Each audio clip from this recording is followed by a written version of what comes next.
আচ্ছা, এবার আমরা যে জিনিসটা নিয়ে আলোচনা করব সেটা হচ্ছে কেমিস্ট্রি 11 অধ্যায় নিয়ে আমরা কথা বলতেছিলাম, তাই না? এই কেমিস্ট্রি 11 অধ্যায়ের বিষয়গুলো নিয়ে আমরা একটু কথা বলবো আজকে। সেটা হচ্ছে আমাদের টপিকসের নামটা হচ্ছে হাইড্রোকার্বন।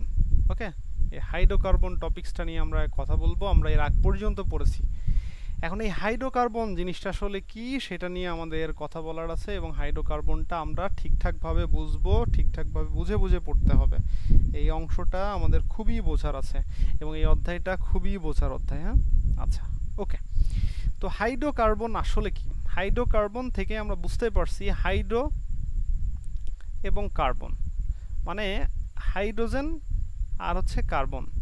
এই হাইড্রোজেন আর কার্বনের সমন্বয়ে গঠিত যে যৌগ সেটাকে আমরা বলবো হচ্ছে হাইড্রোকার্বন। ওকে, তাহলে এটা হচ্ছে আমাদের হাইড্রোজেন, এবং এটা হচ্ছে হাইড্রোজেন এবং এটা হচ্ছে কার্বন। এখন এইখানে মনে করো যে এই কার্বনের এইখানে আমরা ধরলাম যে এখানে হচ্ছে আমাদের এক্স পরিমাণ থাকবে, এখানে ওয়াই পরিমাণ থাকবে। সেই ক্ষেত্রে কি হইতে পারে, এরকম একটা উদাহরণ আমরা দিয়ে দিতে পারি যে CH4 কি হইলো, এটা হচ্ছে মিথেন। এখন এইখানে কি আছে, এখানে একটা আমাদের কি আছে, কার্বন আছে, আর হাইড্রোজেন কয়টা আছে, হাইড্রোজেন হচ্ছে 4টা আছে। তাহলে একটা আর এটা হচ্ছে 4টা। কথা কি বুঝতে পেরেছো? সবাই বুঝছো কিনা? আচ্ছা, ওকে। তো এখন এইখানে একটু ভালো করে খেয়াল করো। তাহলে হাইড্রোকার্বন আমরা কাকে বলবো? আমরা বলবো যে হাইড্রোজেন এবং কার্বনের সমন্বয়ে গঠিত যৌগকে বলা হয় হাইড্রোকার্বন। ওকে, তাহলে এখন এইখানে কিন্তু একটা বিষয় মাথায় রাখতে হবে, হাইড্রোকার্বনের মধ্যে শুধু হাইড্রোকার্বনই থাকবে। এখন তাহলে অনেকের মনে প্রশ্ন আসতে পারে যে ভাইয়া এটা আবার কি বললেন, মানে হাইড্রোকার্বন হতে হলে অবশ্যই হাইড্রোজেন এবং কার্বনের সমন্বয়ে গঠিত যৌগই হওয়া লাগবে। আচ্ছা, এখন এইখানে কিন্তু একটা পার্থক্য চলে আসে। পার্থক্যটা হচ্ছে এখানে কিন্তু দুইটা ব্যাপার আছে। একটা হচ্ছে জৈব যৌগ বলে একটা টার্ম আছে, জৈব যৌগ আর হাইড্রোকার্বন।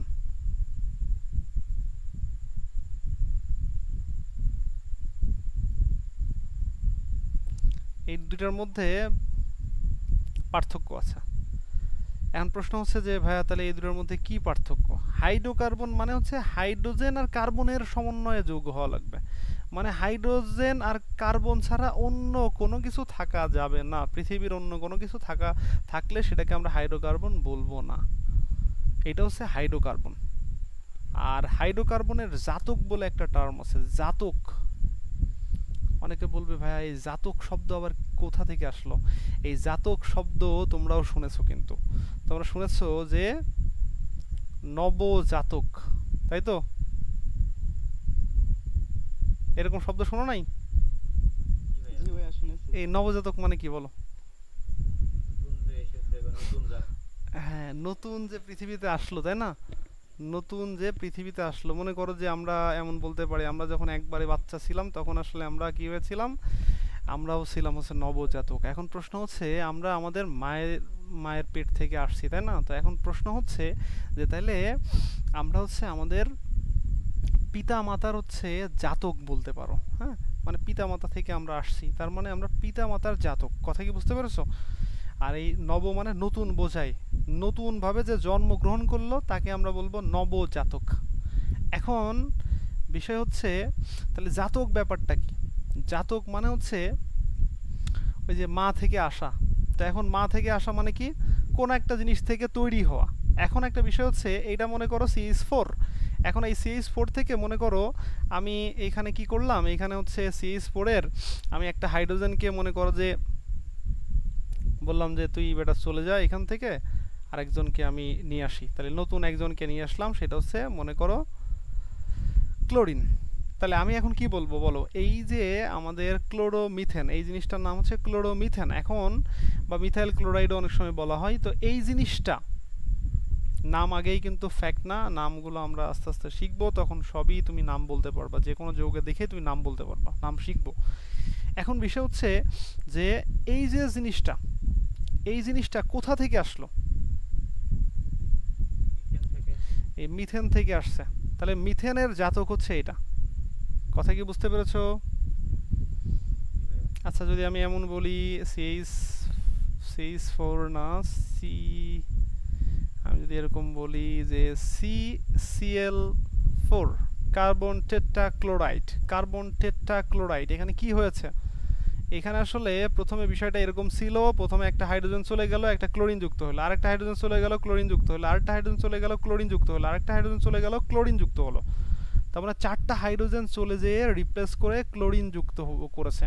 তার মানে এইটা থেকেই কিন্তু এটা তৈরি হয়েছে। কথা কি বুঝতে পেরেছো? জি স্যার। তাহলে এইটারও জাতক হচ্ছে এইটা।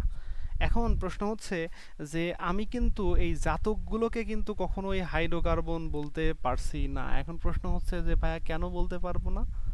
কারণ এখানে শুধু হাইড্রোজেন আর কার্বন নেই, এখানে আরও আরেকটা উপাদান আছে, তাই আমি এটাকে হাইড্রোকার্বন বলতে পারছি না।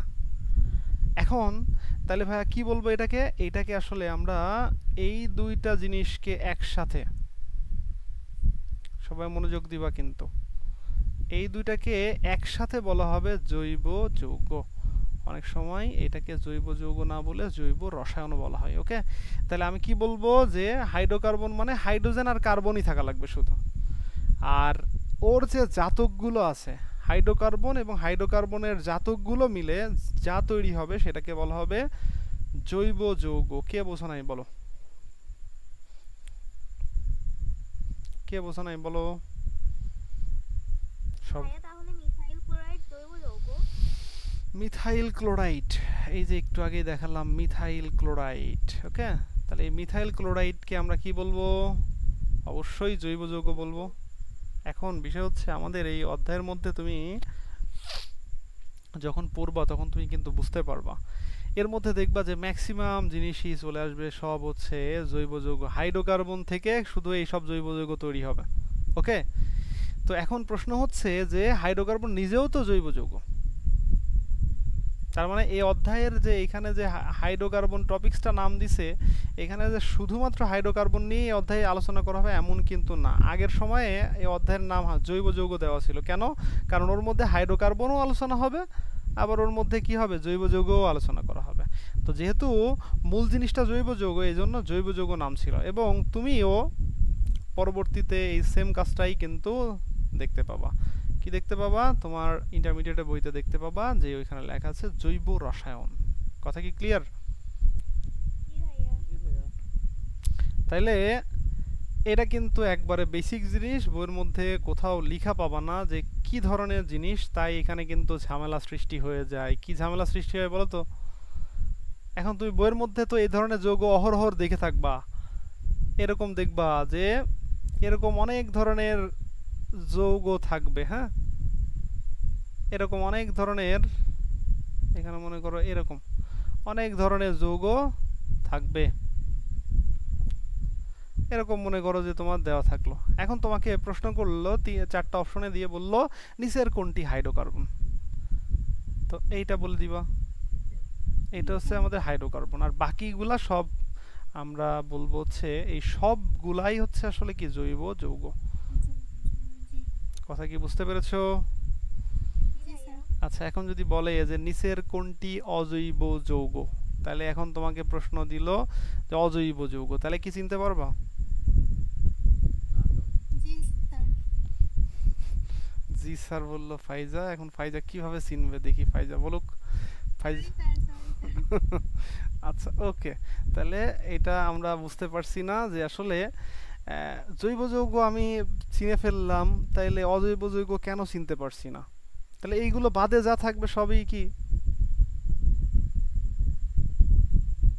এইগুলো বাদে যা থাকবে সবই অজৈব যৌগ। অজৈব যৌগ। কথা কি বুঝতে পেরেছো? আচ্ছা, এখন আমি যদি এখানে এখানে যদি এখানে তাহলে আমি তিনটা জিনিস দিয়ে যদি এবার ব্যাখ্যা করি।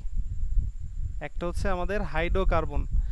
আচ্ছা, এই আলোচনাগুলো কিন্তু খুবই বেসিক লেভেলের আলোচনা, যদিও এটা না করে আমি ডিরেক্টলি পড়াশোনার মধ্যে ঢুকে যেতে পারতাম, সেটা হলে তোমাদের জন্য ভালো হইতো, বই শেষ হয়ে যেত, কিন্তু ঘাটতি থেকে যেত। এই তিনটের মধ্যে তাহলে এবার পার্থক্যটা আমি কি আইডেন্টিফাই করতে পারবো? এটা হচ্ছে হাইড্রোকার্বন হওয়া লাগবে, তার সাথে হাইড্রোকার্বনের জাতকগুলো মিলে হচ্ছে কি হবে জৈব যৌগ হবে।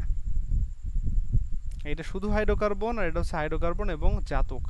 এখন এই দুইটা বাদে এই ধরনের ঘটনা বাদে যা আছে সবই কি অজৈব যৌগ। এইটা এখন প্রশ্ন হতে পারে যে আমি যদি টোটাল যৌগকে যদি 100% চিন্তা করি, এর মধ্যে কিন্তু আমাদের সবচেয়ে বেশি পরিমাণে থাকবে কোনটা? সবচেয়ে বেশি পরিমাণ থাকবে এই জিনিসটা, এইটা প্রায় 80% আছে, আর এই সব মিলে আছে 20%। ওকে, কথা কি বুঝতে পেরেছো? জি ভাইয়া। ওকে, তো হাইড্রোকার্বনের অথবা এই জৈব যৌগের এই জৈব রসায়নটা খুব ভালো করে বুঝবা, না হলে কিন্তু ইন্টারমিডিয়েটে কিন্তু ঝামেলা হয়ে যাবে। আচ্ছা, এবার আমরা আসি প্রথমেই একটা ঘটনা নিয়ে আমরা আসি। তো মনে করো এই যে যে জৈব রসায়ন, এইটা প্রাচীন সময়ে কিন্তু ধারণা ভিন্ন ছিল। প্রাচীন সময়ে আসলে ধারণা ছিল কি, প্রাচীন সময়ে বিজ্ঞানীরা চিন্তা করতো যে আসলে এই জৈব রসায়ন বা এই জৈব যৌগ আমরা আসলে তৈরি করতে পারি না, রসায়নে বা পরীক্ষাগারে আমরা আসলে এগুলো তৈরি করতে পারি না। তাহলে কি করতে পারি? এইগুলো হচ্ছে প্রাণীদের বডি থেকে সরাসরি পাবো, কোন একটা পশু পাখি এদের বডিতে থাকবে, অথবা মানুষ অথবা অন্যান্য যে জীবজন্তু আছে সব ওদের ওই সকল প্রাণীদের বডি থেকে পাওয়া যাবে এই জৈব যৌগটা। এইগুলো তৈরি করা পসিবল না, এই ধরনের একটা ধারণা মানুষের মধ্যে ছিল। এবং এই ধারণাটা বিজ্ঞানী বার্জেলিয়াস প্রথম দিয়েছিলেন। বিজ্ঞানী বার্জেলিয়াস বলেন হচ্ছে এই ঘটনাকেই তিনি আসলে প্রাণ শক্তি মতবাদ বলে একটা মতবাদের কথা বলেছিলেন। তার মতবাদটা ছিল হচ্ছে প্রাণ শক্তি মতবাদ। এই জিনিসটা আমরা একটু বোঝার চেষ্টা করি, জিনিসটা একটু খেয়াল করবা। প্রথম 1808 সালে, বইতে এগুলো একটু উল্লেখ করা নেই, তারপর আমি এখানে একটু বোঝাইছি তোমাদের বোঝার সুবিধার্থে। সুইডিশ বিজ্ঞানী বার্জেলিয়াস তিনি একটা ঘটনা ঘটান কি, উদ্ভিদ এবং প্রাণী, এই যে উদ্ভিদ হতে পারে আবার প্রাণীও হতে পারে, এই দুইটা জিনিসের অর্থাৎ সজীব যে পদার্থগুলো আছে, এখানে সুন্দর করে বলেছে যাদের বডিতে কি আছে, প্রাণ আছে, লিভিং অর্গানিজম আছে, বলছে থেকে প্রাপ্ত যৌগগুলোকে আমরা জৈব যৌগ বলি। ওকে, আর যেগুলো হচ্ছে খনিজ অথবা নির্জীব পদার্থ, সেইগুলো থেকে প্রাপ্ত জিনিসগুলোকে অজৈব যৌগ বলা হয়।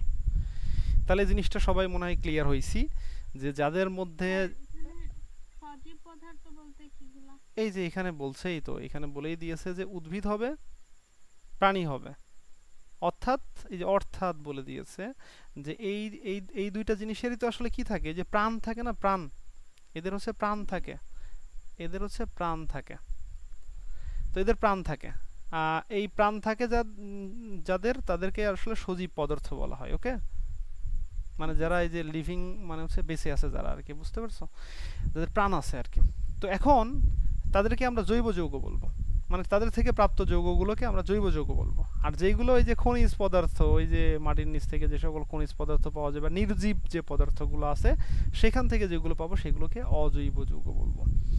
এটাই প্রথম তিনি আসলে বার্জেলিয়াস বলেন। এবং বার্জেলিয়াসের এই যে ঘটনা, এখান থেকে আমরা পাচ্ছি যে তার হচ্ছে প্রাণ শক্তি মতবাদ, তার যে মতবাদ সেটা হচ্ছে প্রাণ শক্তি মতবাদ। এখন কি মতবাদ সেটা? 1815 সালে তিনি একটা কাজ করলেন, বার্জেলিয়াস প্রস্তাব করলেন। যে কি ধরনের প্রস্তাব করলেন? তিনি বললেন জৈব যৌগ সমূহ কেবল এই যে সজীব উদ্ভিদ ও প্রাণীদেহে একরকম এই যে রহস্যময় প্রাণ শক্তির প্রভাবে উৎপন্ন হয়ে থাকে। ওই যে আমরা এর আগেও কিন্তু বলছিলাম ব্যাপারটা, যখনই মানে ব্যাপারটা এরকম আসবে, সেটা হচ্ছে যে এই জিনিসটা সবসময় মাথায় রাখবা, যখনই মনে করো যে একটা জিনিস মনে করো যে কেউ ঠিক মতো হচ্ছে মানে ব্যাখ্যা করতে পারে না, তখনই এই যে এই রহস্যময় বা এরকম টাইপের একটা মনে করো যে তোমার ব্যাখ্যা দিয়ে দিবে। তো বিজ্ঞানীদের মধ্যেও এই ধরনের ব্যাপার ছিল। যেমন হচ্ছে অ্যারিস্টটল যখন মনে করো কোনো কিছু ব্যাখ্যা করতে পারতো না, তখন বলে দিত যে এই জিনিসটা হচ্ছে তোমার দেখা যাচ্ছে অনেক সময় এমন বলতো যে তোমার হচ্ছে এই সূর্য থেকে যে আলোটা আসে, এই আলোটা আসলে কোন মাধ্যম দিয়ে আসে? উনি বলছিলেন যে আসলে আসতে কোনো মাধ্যমই প্রয়োজন হয় না, সরি মাধ্যম প্রয়োজন হয়, সেই মাধ্যমটার নাম কি? তখন তিনি বললেন যে এই মাধ্যমটার নাম হচ্ছে, এটা হচ্ছে ঈশ্বরের একটা মাধ্যম, হ্যান ত্যান এরকম টাইপের একটা কথা বলছিলেন আর কি। তো যাই হোক, এখন বিষয় হচ্ছে যেটা বোঝাতে চাচ্ছিলাম সেটা হচ্ছে তিনিও এই ধরনের একটা কথা বললেন যে সজীব উদ্ভিদ ও প্রাণীদের দেহে একরকম রহস্যময় শক্তি আছে, সেই শক্তির কারণেই শুধুমাত্র প্রাণীদের দেহেই আসলে এটা উৎপন্ন হবে। কিসের জন্য? এই যে প্রাণ শক্তির প্রভাবে। প্রাণ শক্তির প্রভাবে মানে ওই যে প্রাণ মানে ওই প্রাণীটা বেঁচে আছে, এই যে যে প্রাণ শক্তি, ওর কারণে এটা তৈরি হয়। তো বলছে যে তাই পরীক্ষাগারে এদের প্রস্তুত সম্ভব নয়। ওকে, এই মতবাদ বার্জেলিয়াসের প্রাণশক্তি মতবাদ বা ভাইটাল ফোর্স থিওরি নামে আসলে অভিহিত। তোমরা জানো এটা থিওরি ব্যাপারটা আসলে কি? থিওরি যে জিনিসটা সেটা আসলে সবার কাছে গ্রহণযোগ্যতা পায় না। গ্রহণযোগ্যতা যদি পাইতো তখন এখানে নামটা হইতো ভাইটাল ফোর্স ল হইতো, মানে সূত্র হয়ে যেত। কিন্তু যখনই এটা সবার কাছে মানে গ্রহণযোগ্যতা পায় না, তখনই আসলে এটার নাম হয়ে যায় যে ভাইটাল ফোর্স থিওরি নামে অভিহিত হয়। তো বলছে তখন এই যে তখন সব বিজ্ঞানী এ মতবাদ গ্রহণ করেন, ওই সময়ে সবাই গ্রহণ করেছিল। ওকে, কিন্তু পরবর্তীতে আসলে কি ঘটনা ঘটছে, এই যে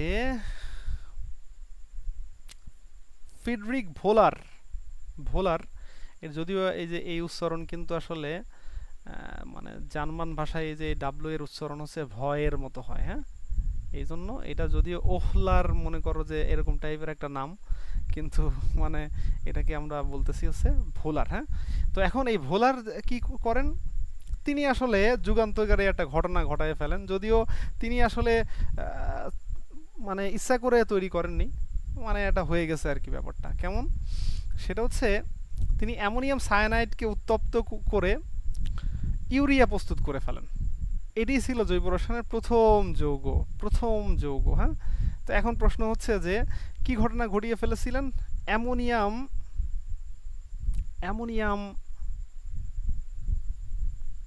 সায়ানাইড, এটা আমি অ্যামোনিয়াম সায়ানাইড CN। আচ্ছা, তো এখন এইখানে যে ব্যাপারটা আমরা পাচ্ছি সেটা হচ্ছে এই অ্যামোনিয়াম সায়ানাইডকে তিনি আসলে কি করলেন, তিনি উত্তপ্ত করতে থাকলেন। ওকে, তো তিনি উত্তপ্ত করে আসলে এখানে কি পেয়েছিলেন, এখানে আমাদের ও হবে। আচ্ছা, ওকে, তো এখন এই অ্যামোনিয়াম সায়ানাইডকে তিনি উত্তপ্ত করেছিলেন। তো উত্তপ্ত করে তিনি আসলে তার এই ফরম্যাটটা আসলে চেঞ্জ করতে চেয়েছিলেন। এটা মনে করো যে কঠিন ফরম্যাট, অথবা এটাকে তিনি তাপ দিয়ে হচ্ছে গলায় সেটাকে মনে করো যে একটা ফরম্যাটে আনতে চাচ্ছিলেন আর কি। তো তিনি যখন এটাকে এই ফরম্যাটে আনতে চাচ্ছিলেন তখনই আসলে ঝামেলাটা হয়। তো তখন এইটা থেকে দেখা যায় যে এটা আসলে কি হয়, এটার ফরমেশনটা চেঞ্জ হয়, NH2 CO NH2। বিষয়টা কি দাঁড়ালো এখানে যে ব্যাপারটা ঘটলো, এইটা তখন তিনি পর্যবেক্ষণ করে দেখলেন যে এইটা তো ইউরিয়া হয়ে গেছে। কি ব্যাপার? তো আমরা তো জানি যে আসলে এইগুলা কি করা যায় না,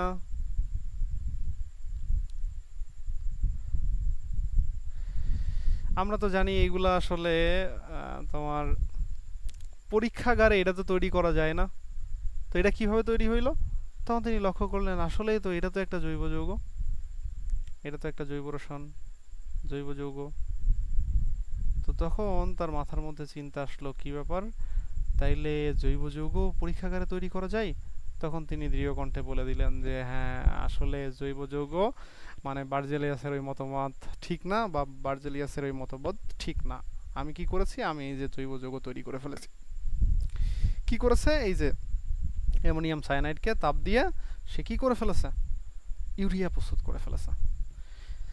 তো এই ইউরিয়া বা অ্যামোনিয়াম সায়ানাইডকে এই যে ইউরিয়া ছিল, এটাই ছিল আসলে জৈব রসায়নের প্রথম যৌগ। সবাই কি বুঝতে পেরেছো?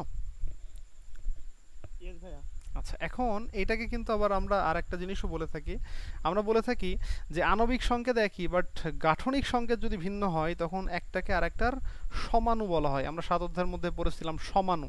গাঠনিক সংকেত কি, এর মধ্যে দেখো এর মধ্যে গঠনটা তো ভিন্ন, গঠন দুইটার ভিন্ন, কিন্তু এর ভেতরে যা কিছু আছে সেইগুলো কিন্তু সেম। নাইট্রোজেন আছে 2টা, হাইড্রোজেন আছে 4টা, কার্বন আছে 1টা, অক্সিজেন আছে 1টা, এইখানেও সেম। তার মানে দুইটারই এটাকে বলা হয় আণবিক সংকেত। এই আণবিক সংকেতটা দুইটারই সেম, কিন্তু গঠনটা এইটার আর এইটার গঠনটা কিন্তু আলাদা, দুইটার গঠন ভিন্ন। তার মানে আণবিক সংকেত একই, কিন্তু গাঠনিক সংকেত যদি ভিন্ন হয় তখন একটাকে আরেকটার কি বলা হয়? সমানু বলা হয়। ওকে, ইন্টারমিডিয়েটে হিউজ পরিমাণ সমাণু পাবা, আইসোমারিজম না কি যেন একটা বলে, এটাকে আসলে সমাণু বলা হয়। বিভিন্ন ধরনের সমাণু আসে, এটাই তো মাথার মধ্যে মনে করো যে ঘুরাই ফেলা দেয় আর কি। তো এটা তুমি ঠান্ডা মাথায় মনে করো প্রত্যেকটা করতে হবে, আলাদা আলাদা করে প্র্যাকটিস করতে থাকতে হবে। মানে এটা কি হয়, এই একটা থেকে আরেকটা সমাণু এইগুলো তো আসলে নির্দিষ্ট নিয়ম মেনে চলে না, ফলে মনে করো যে অনেকগুলো একসাথে যখন আসে তখন মনে করো ঝামেলাটা হয়ে যায়। আসলে যে বিষয়টা করতে হবে সেটা হচ্ছে বারবার এটা লিখতে হবে, বারবার এটা প্র্যাকটিস করতে হবে, করতে করতে করতে করতে একটা সময় দেখবা যে এটা কঠিন হইলেও এই জিনিসটা তোমার আয়ত্ত হয়ে গেছে। ওকে, আর তুমি যদি মনে করো যে না এটা কঠিন রেখে দিলাম, তাইলে ওইটা তোমার কিন্তু আয়ত্ত হবে না কখনোই। ওকে, আচ্ছা, তাহলে বিষয়টা আমি আশা করি এর পটভূমিটা বোঝাতে পারলাম। তোমাদের মাথার মধ্যে কি জৈব রসায়ন সম্পর্কে বা হাইড্রোকার্বন সম্পর্কে একটু ধারণা হচ্ছে নাকি হয়নি? হচ্ছে। আচ্ছা, ওকে। তো আমরা এবার চলে আসবো ডিরেক্টলি হাইড্রোকার্বনের। আমরা হচ্ছে কি কি ধরনের হাইড্রোকার্বন আছে সেই জিনিসগুলো নিয়ে আমরা কথা বলবো। তো হাইড্রোকার্বন তো আমরা বুঝেছি, এখন হাইড্রোজেন আর কার্বনের সমন্বয়ে যৌগই হচ্ছে হাইড্রোকার্বন। আচ্ছা, ওকে। তো এখন এরপরে আমরা আসলাম হাইড্রোকার্বনের, এই যে হাইড্রোকার্বনকে আমরা আসলে দুইটা ভাগে মেইনলি ভাগ করে থাকি। কি কি? একটা হচ্ছে অ্যালিফেটিক আর একটা হচ্ছে অ্যারোমেটিক।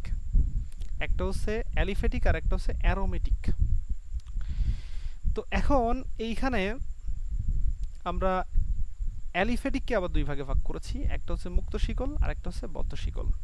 প্রত্যেকটার উদাহরণ, প্রত্যেকটা জিনিস আমরা ক্লিয়ারলি জানবো। আবার মুক্ত শিকলকে আবার কয় ভাগে ভাগ করা হয়? দুই ভাগে ভাগ করা হয়, একটাকে বলা হয় সম্পৃক্ত আর একটাকে বলা হয় অসম্পৃক্ত। তো এখন প্রশ্ন হচ্ছে ভাইয়া অ্যালিফেটিক বিষয়টা কি, অ্যারোমেটিক বিষয়টা কি, আমরা নিয়ে কথা বলবো, বাট অ্যালিফেটিক নিয়ে আমরা বেশি কথা বলবো, অ্যারোমেটিক নিয়ে আমরা খুব বেশি কথা বলবো না। এটা নিয়ে আমাদের বেশি আলোচনা আছে, এটা নিয়ে কম আলোচনা। আমাদের বইতে আলোচনা এরকম করে করা আছে, তাই আমরা ওইভাবেই করব। বাট ইন্টারমিডিয়েটে যে তুমি দুইটা জিনিসই ডিটেলসে জানবা। ওকে, অনেক ডিটেলসে জানা লাগবে। ওকে, তো এখন এইখানে আমরা যে বিষয়টা পাচ্ছি সেটা হচ্ছে অ্যালিফেটিক বিষয়টা আসলে কি। তো আমরা দেখি এখানে আমাদের, আচ্ছা এখানেও আমরা ব্যাখ্যা আসি নাই, তো আমরা এখান থেকে একটু ব্যাখ্যা দিই। তো দেখো এখানে আমাদের যে ব্যাপারটা আসছে অ্যালিফেটিক, অ্যারোমেটিক। তো এখানে দুইটা শব্দ প্রথমেই আসে হচ্ছে অলিফা বা অ্যালিফা বলা হয়, আর একটা হচ্ছে অ্যারোমা, দুইটা শব্দ। তো এইটা এই অ্যালিফেটিক বা অ্যালিফেটিকের যে প্রথম শব্দটা অ্যালিফা বা অলিফা, এইটার অর্থ হচ্ছে আসলে কি, আর এই অ্যারোমেটিক শব্দের অর্থটা কি। তো অ্যারোমা শব্দের অর্থ বলা হচ্ছে সুগন্ধি। ওকে, অ্যারোমা শব্দের অর্থ হচ্ছে সুগন্ধি, আর অ্যালিফা শব্দের অর্থ হচ্ছে চর্বিজাত। আচ্ছা, এই চর্বিজাত যখন বলতেছি তখন হয়তো তোমাদের মাথার মধ্যে একটু আইডিয়া আসতেছে, চর্বিজাত মানে কি?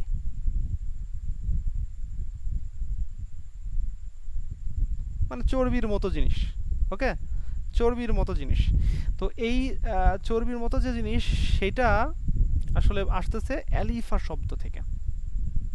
তো এই অ্যালিফা শব্দ থেকে যেহেতু চর্বিজাত আসতেছে, তার মানে এই অ্যালিফেটিক হাইড্রোকার্বনগুলো হচ্ছে এই যে চর্বিজাত যৌগ থেকে আসছে। ওকে, চর্বিজাত যৌগ থেকে যেগুলো আসে সেগুলোকে বলা হয় অ্যালিফেটিক হাইড্রোকার্বন, আর যেগুলো এই যে সুগন্ধি টাইপের সেগুলোকে বলা হচ্ছে অ্যারোমেটিক হাইড্রোকার্বন। তবে কথা আছে যে সবাই যে সুগন্ধি হবে এমন কিন্তু কথা না, সবাই যে সুগন্ধি হবে এমন কিন্তু কোনো কথা নেই। এখানে এমন হইতে পারে যে এই অ্যারোমেটিক হাইড্রোকার্বনের সবাই কিন্তু সুগন্ধি নাও হইতে পারে, কিছু কিছু বিশ্রী গন্ধ হইতে পারে। তো তো যাই হোক, এখন বিষয় হচ্ছে তাহলে আমি দুইটা জিনিস বোঝানোর চেষ্টা করলাম। আমরা বললাম যে যে সকল হাইড্রোকার্বন এই যে চর্বি বা চর্বিজাত থেকে আসছে সেগুলোকে আমরা অ্যালিফেটিক বলবো, আর যেইগুলো কি থেকে আসছে বলতো,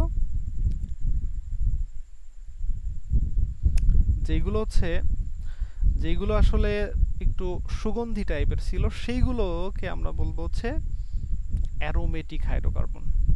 আশা করি দুইটা বিষয় একটু ক্লিয়ার হয়েছে সবাই। জি স্যার। ওকে, জি স্যার। তো এখন এখানে আমরা একটা কথা বলি, সেটা হচ্ছে আমাদের অ্যালিফেটিক হাইড্রোকার্বন, এই অ্যালিফেটিক হাইড্রোকার্বনটা কে দুই ভাগে ভাগ করা হচ্ছে। তো এইভাবে দেখাইলে আসলে জিনিসটা ভালো বোঝা যায় না, এই জন্য বোঝানোর জন্য আমি এখানে একটা চিত্র ব্যবহার করেছি। চিত্রটা দেখলে আরো ক্লিয়ারলি বুঝতে পারবা। এই দিককার ব্রাঞ্চগুলো একটু বেশি দেওয়া হয়েছে, এর অর্থ হচ্ছে এই দিককার কি হবে, শাখাগুলোই আমরা জানবো আমাদের এই লেভেলে। এই দিককার শাখাগুলো খুব বেশি আমাদের এখানে আলোচনা নেই। তো এখন হাইড্রোকার্বনকে দুই ভাগে ভাগ করা হয়, অ্যালিফেটিক, অ্যারোমেটিক। অ্যালিফেটিককে আবার দুই ভাগে ভাগ করা হয়, মুক্ত শিকল, বদ্ধ শিকল। অ্যারোমেটিককে দুই ভাগে ভাগ করা হয়, একটা হচ্ছে সুষম চাকরিক আর একটাকে বলা হয় হচ্ছে, আচ্ছা এখানে দুইটাই সুষম লেখা হয়ে গেছে, এখানে একটা হচ্ছে বিষম হবে, হ্যাঁ একটা হচ্ছে বিষম হবে, এইখানেও সেম ভুলটাই হয়েছে, একটা সুষম চাকরিক, একটা হচ্ছে বিষম চাকরিক। আচ্ছা, চাকরিক মানে চক্র আকারে থাকবে, চক্র আকারে, হ্যাঁ সুষম চক্র থাকবে আর আছে মানে বিষম চক্র থাকবে। তো সুষম চক্রটা আসলে কি, সুষম চক্র মানে ওই চক্রের প্রত্যেকটাই হচ্ছে কার্বন থাকা লাগবে, হাইড্রোকার্বন মানে কার্বন থাকা লাগবে। তো আমি দেখাচ্ছি, পরেই দেখাচ্ছি। তো এখন দেখো এখানে ব্যাপারটা কি আসতেছে।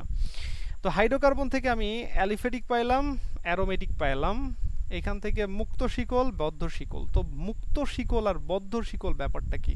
তো শিকল মানেই তো আমার মাথার মধ্যে ভাইয়া শিকলের মতো একটা ছবি ভেসে উঠতেছে, বা এরকম টাইপের একটা জিনিস মাথার মধ্যে আসতেছে, তাই না?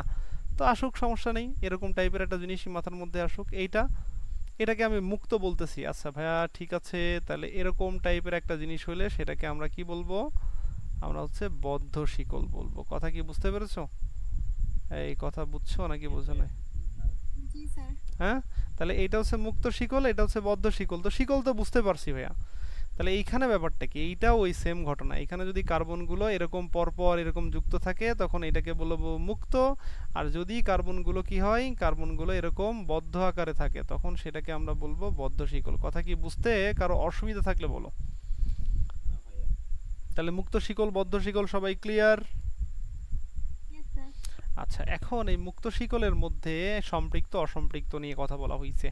তো এই সম্পৃক্ত অসম্পৃক্ত মানে কি? সম্পৃক্ত মানে হচ্ছে যে কার্বন কার্বনের মাঝে শুধু একটা বন্ধনই যদি থাকে তখন এটাকে সম্পৃক্ত বলা হয়, কিন্তু কার্বন কার্বনের মাঝে যদি দুইটা বন্ধন অথবা তিনটা বন্ধন থাকে তখন সেটা কিন্তু আর কি থাকবে না, তখন কিন্তু সেটা সম্পৃক্ত থাকবে না, তখন সেটাকে অসম্পৃক্ত থাকবে আর কি, অসম্পৃক্ত হবে। তো এখানে কিন্তু আমাদের একটা ব্যাপার আসতেছে, সেটা হচ্ছে ভাইয়া বারবার খালি এখানে আসলে কার্বন আসতেছে। কার্বন এত কেন? কার্বন আসলে এটা নিয়েও আমরা কথা বলবো, এটা আসতেছি আমরা। তারপরে আসলে হচ্ছে বদ্ধ শিকল। তো বদ্ধ শিকলেও সুষম হইতে পারে আবার বিষম হইতে পারে। সুষম মানে কি, ওই যে এইখানে মানে বন্ধনে যদি এরকম একক বন্ধন থাকে সবগুলো, হ্যাঁ সবগুলো কি থাকে, একক বন্ধন থাকে, তখন সুষম। আর যদি কখনো মাঝে কোনো একটাতে কি হয়ে যায়, এরকম দ্বিবন্ধন হয়ে যায়, তখন এটা কি আমরা সুষম বলতেছি? এটাকে যদি সুষম বলি তাহলে এটা কি সুষম হবে না, এটা তখন বিষম চাকরিক হবে। কথা কি বুঝতে পেরেছো সবাই? ওকে, তো এখন এখানে আমরা যদি অ্যারোমেটিক হাইড্রোকার্বনের কথা বলি, তো অ্যারোমেটিক হাইড্রোকার্বনে 6 কার্বন বিশিষ্ট একটা হাইড্রোকার্বন আছে যেটার নাম হচ্ছে বেনজিন বলা হয়। এই বেনজিনের গাঠনিক সংকেতটা এরকম, এটা হচ্ছে বেনজিন। যদিও আমি হাইড্রোজেনগুলো কিন্তু লিখতেছি না, এখানে একটাও কিন্তু হাইড্রোজেন লিখি নাই। তোমরা অনেক সময় মনে করতে পারো ভাই কি লিখতেছেন, কিছুই তো বুঝি না। এখানে আসলে বিষয় হচ্ছে এই মানে হাইড্রোকার্বন মানেই কি, ওর সাথে তো হাইড্রোজেন থাকবেই। তো এখানে সবসময় আমি আসতেছি, ওইখানে আসবো আমি, তোমার হচ্ছে কার্বন নিয়ে আলোচনা করব, কারণ যেহেতু কার্বন এত বেশি আসতেছে কার্বন নিয়ে আমাদের জানার আছে। তো এইখানে কার্বনের হচ্ছে আমাদের যোজনী 4 বলা হয়, তো 4 নিয়েও আমরা আলোচনা করব কেন 4। তো এই ক্ষেত্রে দেখো এই যে কার্বন, এই কার্বনের এর সাথে একটা বন্ধন আছে আর অলরেডি কিন্তু আরো 3টা বন্ধন আছে। তো ওই তিনটা বন্ধন আমি দেখাইনি। আমি মানে এখানে যতগুলো বন্ধন ফাঁকা থাকবে ততগুলোতে হাইড্রোজেন আছে বলে আমি ধরে নিচ্ছি, যেহেতু এটা হাইড্রোকার্বন। কথা কি বুঝতে পারছো? ওই হাইড্রোজেনটা এখানে উৎস রাখা হয়েছে, এখানে যে হাইড্রোজেনটা আছে সেই হাইড্রোজেনকে আমি লিখি নাই, উৎস রেখে দিয়েছি। বোঝা গেল? মানে শর্টে লেখার জন্য এইভাবে বলা হয়। কথা কি বুঝতে পেরেছো?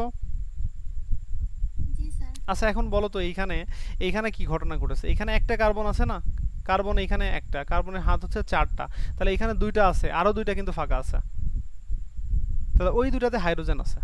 তবে এখানে একটা বিষয় মাথায় রাখবা, বেনজিন হতে হলে একটা কার্বন পর পর দ্বিবন্ধন হওয়া লাগে।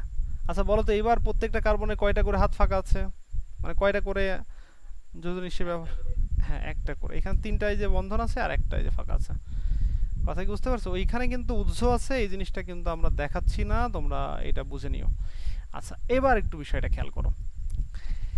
তাহলে বিষম হইলে কি হবে? বিষম হইলে যে ব্যাপারটা ঘটবে, এর যে কোনো একটা কার্বনের পরিবর্তে এখানে অন্য আরেকটা জিনিস চলে আসতে পারে।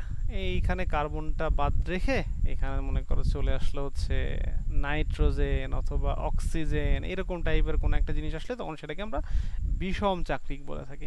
তো এই হচ্ছে আমাদের মোটামুটি এখানকার যে বিষয়বলি ছিল, আমি জাস্ট সংক্ষেপে আলোচনা করলাম। এগুলো প্রত্যেকটাই ডিটেলসে আসবে, সমস্যা নেই।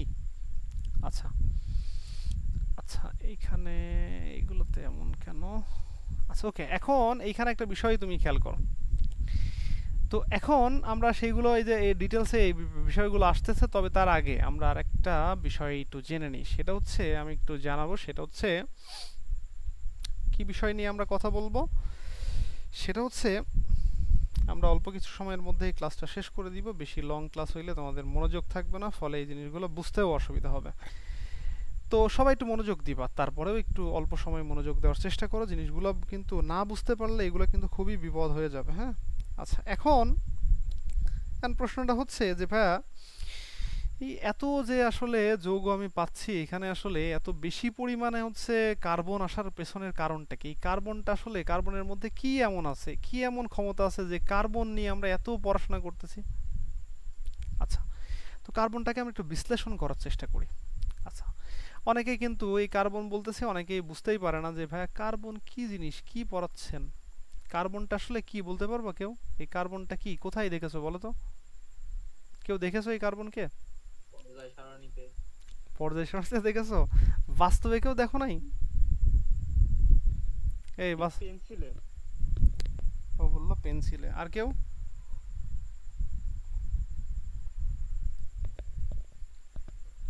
আর কেউ কোথাও দেখো নাই? এই দেখো আমাদের আসলে যে বিষয়টা সেটা হচ্ছে আমরা যে আসলে বইয়ের মধ্যেই যে থেকে যাচ্ছি, এটাই আসলে আমাদের মূল যে ঘটনা। আমরা শুধুমাত্র এই যে পড়াশোনা করতেছি শুধুমাত্র কিসের উদ্দেশ্যে? রেজাল্ট ভালো করার উদ্দেশ্যে। এইটা কিন্তু আসলে কাম্য হলে হবে না। তো এইটা তুমি পাচ্ছ কোথায়? তুমি পেন্সিলের ওই যে ও বললো যেটা, সেটা ঠিক আছে। তুমি পেন্সিলের যখন নিপ, ওই যে নিপটা যেটা দেখো পেন্সিলের মধ্যে থাকে, সেটাও কিন্তু কার্বন। দেখছো? ওই যে কয়লা, কয়লা দেখতেছো, কয়লাও তো কার্বন। কথা কি বুঝতে পেরেছো? এই সবাই কি বুঝছো? ইয়েস জি স্যার। ভাইয়া। এটাকে আবার অনেক সময় কিন্তু সুন্দর করে বলা হবে, এইটা হচ্ছে কোক। তো অনেকে আবার ভাবে যে ভাই কোক আবার কি? হ্যাঁ কোক মানে আমরা যে কোক খাই ওই কোক নাকি? না, এখানে কোক মানে কিন্তু এই কার্বনের চূর্ণ, কার্বন চূর্ণকে বলা হয় হচ্ছে কোক। হুম, কার্বনের চূর্ণ। কথা কি বুঝতে পেরেছো সবাই? হুম, তাহলে তুমি মজা জি করে, স্যার। তুমি মজা করে বলতে পারো যে কার্বনের এই যে নিবটা কেটে কাউকে দিয়ে বলতে পারো যে তোমাকে কোক দিলাম। হ্যাঁ, কিন্তু এটা খাওয়া যাবে না। সবাই কি বুঝতে পেরেছো সবাই এই জিনিসটা? আচ্ছা জি স্যার। এবার এবার একটা বিষয় খেয়াল করবা। এখানে আমরা এই কার্বনের ইলেকট্রন বিন্যাস করব। তো কার্বনের আমরা জানি যে এটা হচ্ছে কত, পারমাণবিক সংখ্যাটা হচ্ছে কত? কে বলতেছে পারো বলো তো? 6 সিক্স 6 হবে। না 12? 6 না 12? 6 হবে। 6 হবে। 6 ভাইয়া 12 হচ্ছে ওর ভর সংখ্যা, আর পারমাণবিক সংখ্যাটা হচ্ছে 6। আচ্ছা এখন তাহলে আমি ইলেকট্রন বিন্যাস যদি করি, সবাই ইলেকট্রন বিন্যাস আশা করি পারো। 1s2 2s2 2p কত 6 না 2p2। এটাকে যদি আমি সুন্দর করে দেখাতে চাই তাহলে ব্যাপারটাকে এরকম করে আমরা বলি এইখানে আসলে কি আছে, এইখানে আসলে তিনটা ঘর আছে, যেটাকে আমরা আসলে কি বলে থাকি, যেটাকে আমরা কি বলি বলো, কে বলতে পারবা? এখানে তিনটা ঘরের কি কি নাম বলি আমরা এটাকে? XYZ ভাইয়া। XYZ। তো এখন প্রশ্ন হতে পারে, অনেকেই ভাবতে পারে ভাই XYZ কেন, XYZ হইলো কেন ভাইয়া? আচ্ছা সেটাতেও আসতেছি, সব ঘটনাই আমরা ব্যাখ্যা করব, সমস্যা নেই। দেখো আমি একটা কার্বনের কথা চিন্তা করলাম যে এইটা হচ্ছে আমাদের একটা কার্বন। এখন এই কার্বনের কি থাকে, এই যে অরবিটালগুলা, এই অরবিটালগুলোর শেপ থাকে। তো এই শেপগুলো দেখা গিয়েছিল যে অরবিটালগুলোর শেপ এমন হইতে পারে যে কিছু অরবিটাল আছে এরকম গোল, ওকে, যদিও আমরা সব অরবিটালকেই গোল চিন্তা করি। কেন চিন্তা করি? এই চিন্তার পেছনেরও কারণ আছে। এই চিন্তার পেছনের কারণটা কি বলতো, ওই যে তোমার হচ্ছে না না না, এটার পেছনের কারণ হচ্ছে বিজ্ঞানী বোর, নিলস বোর, এই নিলস বোর একটা ঝামেলা পাকায় রেখে গেছে। নিলস বোর ব্যাখ্যায় বলেছে যে সবগুলো মানে যে হচ্ছে উপশক্তি স্তরগুলো থাকে সেগুলো বৃত্তাকার হয়। ওই যে বৃত্তাকার বললো, মানুষের মধ্যে ওই যে ধারণা হয়ে গেল, বিশেষ করে আমাদের এসএসসি লেভেলের পোলাপানের মধ্যে তো এই ধারণা কখনো যায় না। আমরা তো মানে বৃত্তাকার এটা যে হচ্ছে আসলে অন্য কোনো শেপও হইতে পারে এটা আসলে আমরা জানিই না। তো যাই হোক, এখন বিষয় হচ্ছে হ্যাঁ উপবৃত্তাকারও হতে পারে। তোমরা ওই যে বোর্ডের যে সীমাবদ্ধতা ওইখানে পড়লে বুঝতে পারবা যে আসলে এটা শুধুমাত্র যে তোমার বৃত্তাকার হয় এটা না, উপবৃত্তাকারও হইতে পারে। তো এখন এই উপবৃত্তাকার যেটাকে আমরা অনেক সময় যে ডাম্বেলের মতো চিন্তা করি, তো ডাম্বেলটা আসলে কেমন হয়, ডাম্বেলটাকে আগে একটু দেখাই, যদিও এখানে আঁকাতে পারবো কিনা। কি ডাম্বেল হয়ে গেল।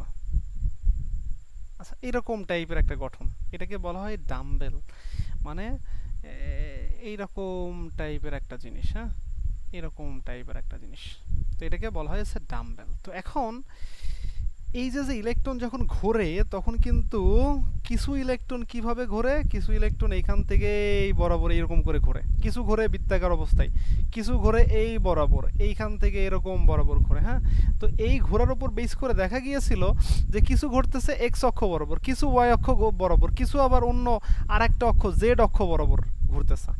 তিনটা অক্ষ থাকলে আসলে এই জিনিসটা আরো ক্লিয়ারলি বোঝানো যেত। তো এইখানে মনে করো জেড অক্ষ আমি ধরে নিলাম, এরকম একটা অক্ষ, সেটা হচ্ছে জেড অক্ষ। কথাই ক্লিয়ার? সবাই ক্লিয়ার? তো এটা যেহেতু এক্স এর দিকে, এক্স অক্ষের দিকে এটাকে এক্স বলা হয়, এটা ওয়াই অক্ষের দিকে এটাকে ওয়াই বলা হয়, আর এই দিকে যে অংশটা সেটাকে জেড বলা হয়।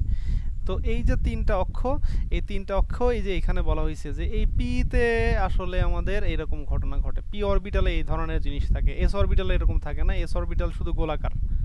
ওকে, এই এস অরবিটাল গোলাকার, কিন্তু পি অরবিটাল এই যে এরকম ডাম্বেল আকৃতির। পি এর তিনটা ঘটনা থাকে, একটা হচ্ছে পি এক্স, পি ওয়াই আর পি জেড। ওকে, এই পি জেডটা কিন্তু উপর নিচে, কিন্তু ওই উপর নিচে তো আমি দেখাতে পাচ্ছি না, তাই এই যে এইভাবে দেখাচ্ছি। বিষয়টা আশা করি বুঝতে পেরেছো তোমরা। আহা, কথা কি বুঝতে পেরেছো সবাই নাকি পারলা না? আশা করি বুঝেছো। এইখানে দুইটা আসে, দুইটা থাকে, দুইটা বিপরীত স্পিনে থাকে, দুইটা বিপরীত স্পিন, হ্যাঁ মানে বিপরীত ঘূর্ণন থাকে, স্পিন মানে ঘূর্ণন।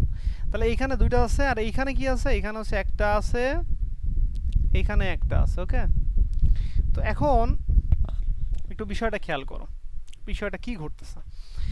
এই যে এখানে আমাদের দুইটা আছে, এখানে যে আমাদের হচ্ছে তোমার দুইটা আছে, তো এইখানে যখনই কার্বনকে একটু তাপ দেওয়া হয়, ওকে, তখন কিন্তু এইখানকার একটা ইলেকট্রন এইখান থেকে এইখানে চলে যায় শিফট করে।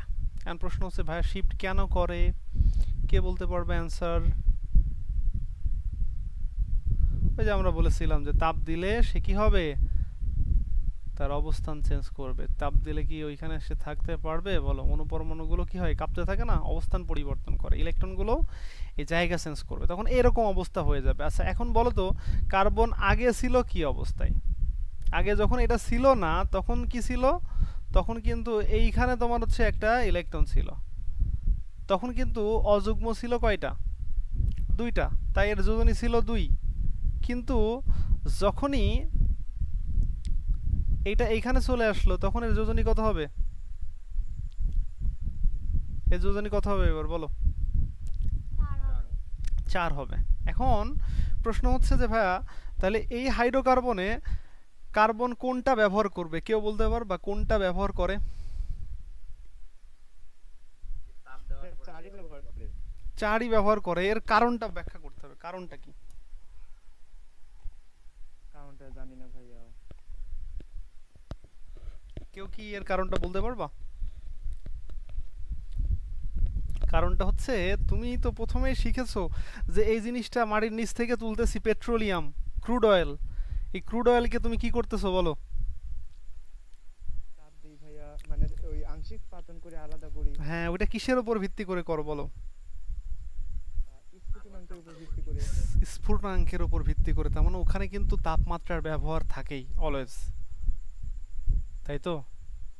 তার মানে কার্বন তো তাপ ঠিক আছে পাবেই, ভাইয়া। কার্বন যেহেতু তাপ পাবে অবশ্যই এখানে কিন্তু কার্বন 4 ব্যবহার করবে। এবং আরেকটাও ব্যাপারটা বুঝতে পারো, সেটা হচ্ছে মাটির তলদেশে, বেশি তলদেশে থাকলে মাটির মধ্যে ওই যে দেখবা যে কোনো কিছু রেখে দিলে ওইটা হচ্ছে অনেক বেশি তাপে, মনে করো যে অনেক সময় এটা, যেমন এই যে আমরা মাটির নিচ থেকে যে পেট্রোলিয়ামটা তুলি এটা তো অনেক নিচে থাকে মাটির নিচে, আমরা তো জানি যে মাটির তলদেশে হচ্ছে তোমার কি আছে, ওই যে ম্যাগমা, তারপরে গলিত যে জিনিসগুলো আছে ওটা অনেক বেশি উত্তপ্ত। তো ওই যে যে তাপ, ওই তাপ তো আসলে কার্বনটা পায়। তো যেহেতু কার্বন পাই সেই জন্য আসলে কার্বন অলওয়েজ 4 যোজনী প্রদর্শন করে। কত যোজনী প্রদর্শন করবে? 4 যোজনী। এবার মাথার মধ্যে সেট করে ফেলা, একবারে সেট, যে কখনোই কিন্তু কি ব্যবহার করবে না, কখনোই কিন্তু দুই ব্যবহার করবেন না, বিশেষ করে পেট্রোলিয়ামের ক্ষেত্রে। পেট্রোলিয়াম ধরনের যে কোনো হিসাবে কার্বন কখনোই দুই ব্যবহার করবে না, কার্বন অলওয়েজ 4। কথা কি ক্লিয়ার? জি ভাইয়া। আচ্ছা, এখন কার্বন যেহেতু 4 যোজনী প্রদর্শন করতেছে তার মানে ব্যাপারটা কি করতেছে, এই যে এরকম।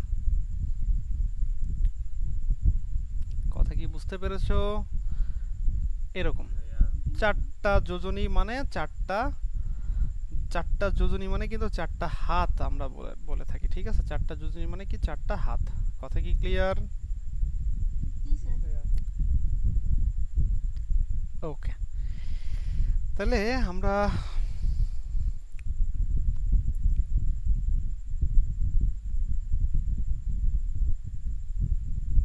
আচ্ছা ওকে, তো এখন তাহলে আমরা যে বিষয়টা পাচ্ছি সেটা হচ্ছে এই চারটা কিন্তু এখানে, যদিও আমি বারবার করে আমি হাত শব্দটাই বেশি ইউজ করব, যদিও হাত ব্যাপারটা আসলে ইউজ করাটা খুব বেশি যৌক্তিক না, হ্যাঁ, মানে কেমিস্ট্রিতে আসলে আমরা এই বন্ড ইউজ করা যায়। হ্যাঁ হ্যাঁ, এটা বন্ড বলাটা বেশি ভালো, বন্ড বলাটা ভালো, কিন্তু আমি আসলে এই যে যুক্ত হয় বা এই ধরনের ঘটনা বোঝানোর জন্য আমি এখানে হাত শব্দটা ইউজ করতে পারি, কিন্তু তোমাদের মাথায় রাখতে হবে এটা হচ্ছে বন্ড। ওকে, তাহলে কার্বনের বন্ড হচ্ছে এরকম থাকে, এবং এই কার্বনের সাথে কি থাকবে, হাইড্রোজেন থাকবে। এই হাইড্রোজেনটা অটো, এইগুলাকে আমি হচ্ছে আসলে কি বলবো না, এটাকে বলবোই না, হ্যাঁ, বোঝা গেল সবাই?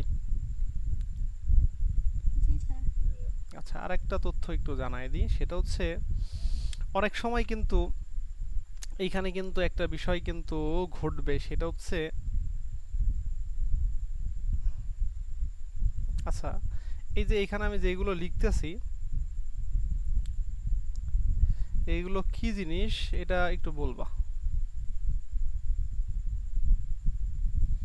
এই যে এখানে আমি যা লিখলাম এইগুলো আসলে কি জিনিস, কে বলতে পারবা? হুম, কেউ কি এইগুলো সম্পর্কে কিছু বলতে পারবা? আচ্ছা, কেমিস্ট্রিতে কিন্তু কখনোই এই জিনিসগুলোকে তুমি এইভাবে কিন্তু ডাকতে পারবা না যে ভাই এটা হচ্ছে ভি লিখেছেন, এইটা হচ্ছে এম লিখেছেন, এইটা হচ্ছে ত্রিভুজ লিখেছেন, এইটা হচ্ছে আয়ত আয়ত লিখেছেন, এইটা হচ্ছে একটা মনে করেন যে পঞ্চভুজ লিখেছেন, এইগুলা কিন্তু বলা যাবে না। কেমিস্ট্রি ভাইয়া কিন্তু আহ, এখানে কিন্তু আসলে উৎস জিনিস আছে অনেক, এইগুলো কিন্তু তোমাকে বুঝতে হবে। এই ক্ষেত্রে যখনই এরকম ভি আসবে এখানে তো সবসময় মাথায় রাখবা প্রত্যেকটা কর্নার মানে একটা করে কার্বন, প্রত্যেকটা কর্নার মানে একটা করে কার্বন। তার মানে কি ভাইয়া, এখানে কি আছে, এইখানে একটা কার্বন আছে, এইখানে একটা কার্বন আছে, এইখানে একটা কার্বন আছে, কথা কি বুঝতে পেরেছো? এইখানে একটা কার্বন আছে, এইখানে একটা কার্বন আছে, এইখানে একটা কার্বন আছে, এইখানে একটা কার্বন আছে, এইখানে একটা কার্বন আছে। বোঝা গেল? কার্বনই দেখো উৎস। আগে দেখলাম যে কি উৎস ছিল, হাইড্রোজেন উৎস ছিল, কিন্তু এইখানে কার্বনই উৎস আছে। এইখানে কি উৎস আছে? এই প্রত্যেকটা কর্নার মানে একটা করে কার্বন। কথা কি বুঝতে পেরেছো? এই হচ্ছে ব্যাপার। আমরা আস্তে আস্তে এসব শিখবো। এখানে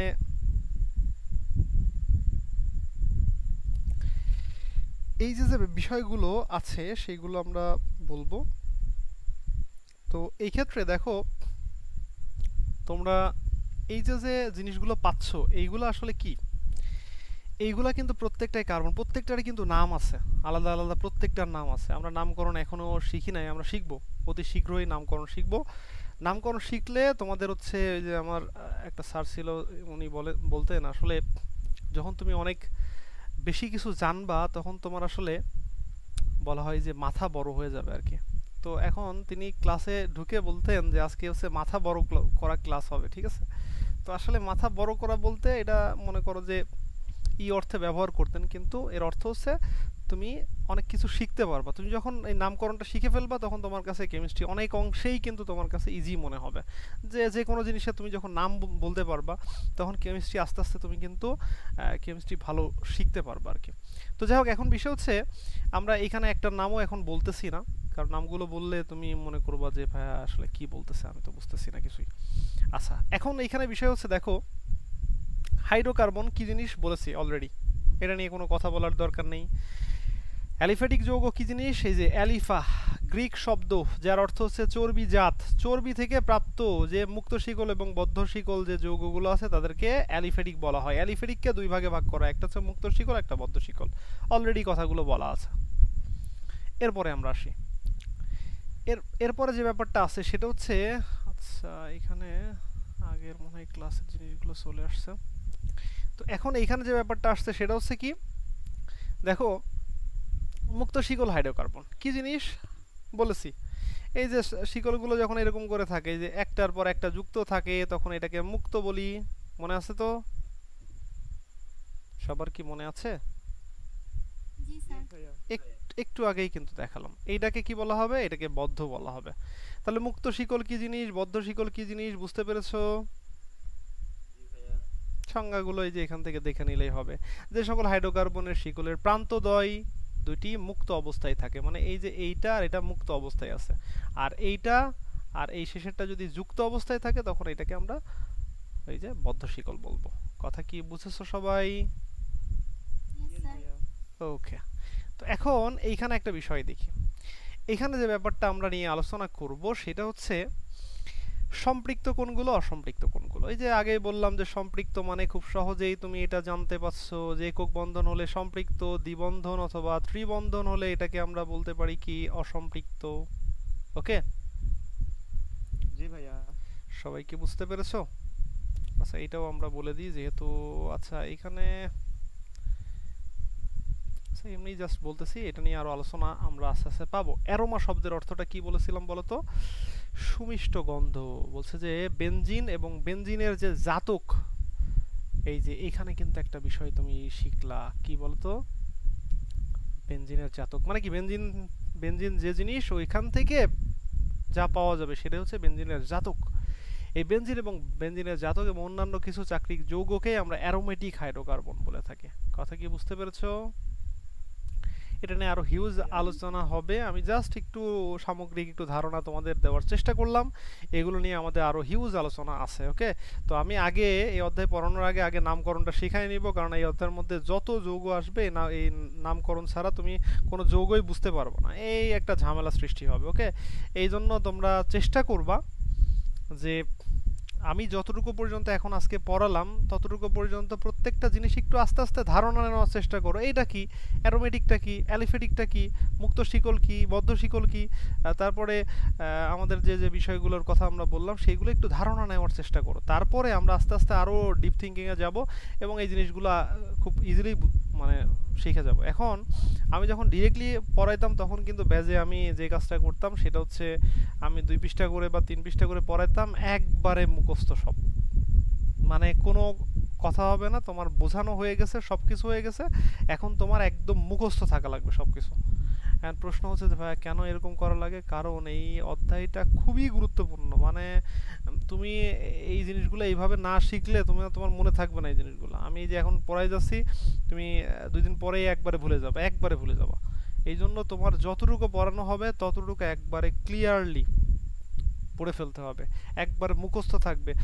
মানে এমন হবে যে আমার লিখতে দিলে আমি হুবহু লিখতে পারবো, মানে বইতে যা যা আছে একদম হুবহু লিখতে পারবো, এরকম থাকতে হবে। না হলে কিন্তু এই অধ্যায় তোমার কাছে সহজ কখনোই হবে না। তো যাই হোক, আমি প্রথম থেকেই তোমাদের রিকোয়েস্ট করতেছি যে আজকে এই যে আমরা অ্যারোমেটিক হাইড্রোকার্বন পর্যন্ত পড়ালাম, এই পর্যন্ত তুমি সুন্দর করে পড়ে ফেলবা। কথা কি ক্লিয়ার? জি ভাইয়া। এবং এবং জি অলওয়েজ স্যার। অলওয়েজ একটা কথা তোমাদেরকে কিন্তু বলছি যে এটা হচ্ছে অধ্যায় শেষে অবশ্যই এটার হচ্ছে পিডিএফ ফাইলটা দিয়ে দিব, এটাও তোমাদের কাছে রাখবা যাতে তোমাদের হচ্ছে পড়ার সময় সুবিধা হয়। অথবা তুমি আরেকটা কাজ করতে পারো, নোট করে রাখতে পারো, ঠিক আছে?